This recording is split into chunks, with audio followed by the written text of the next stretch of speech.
Good afternoon, it's Gabriel Jackson, and welcome to BJC Mitzvah Day. New mitzvah, number 79, using the Sefer HaChinuch. A mitzvah that keeps your soul on its way. Once again, dedicated for Refuah Shalema. Speedy healing for my mother, Fega Baskolda. She should have a Refuah Shalema. Feel 100% mama. We love you. Also dedicated in loving memory of my wife's grandmother, Elaine Shulman. Her neshama Shalom. She lived a beautiful life, and we're sorry to see her go.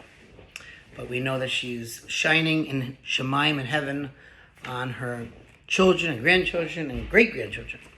Okay, here we go. Number 79, the prohibition upon a judge to have mercy on a poor person in litigation. Says the verse, do not honor a destitute person in his grievance. We are commanded that a judge not take pity on the weak or the destitute during litigation to bend the law in his favor.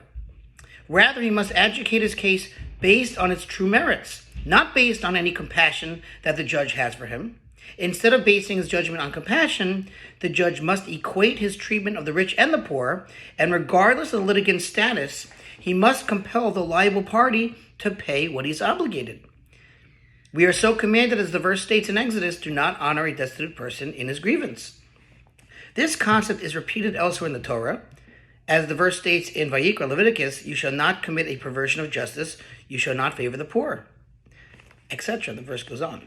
The Chinuch cites Sifra, which is a commentary, a medrash on the Torah, in explanation of the verse in Leviticus, which clarifies why it is necessary for the verse to warn specifically against bending the law for a poor person, when the beginning of this verse already warned against all perversions of justice. Sifra explains why a judge might reason that bending the law for the poor is not actually a perversion of justice. The words of Sifra in explanation of this verse are as follows. So that you, the judge, shall not say, quote, this litigant is poor, and I and the rich adversary are obligated to support him. I will rule in his favor, and as a result, he will be supported in a dignified fashion. One might suppose that arranging for the rich person to fulfill his obligation and support his poor adversary is not considered a perversion of justice. To counter this supposition, the Torah teaches you shall not favor the poor. Every case must be judged on its merits alone, unaffected by any external factors.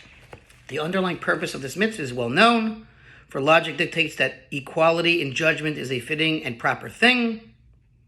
This mitzvah applies in all places and in all times, and applies only to men who serve as judges.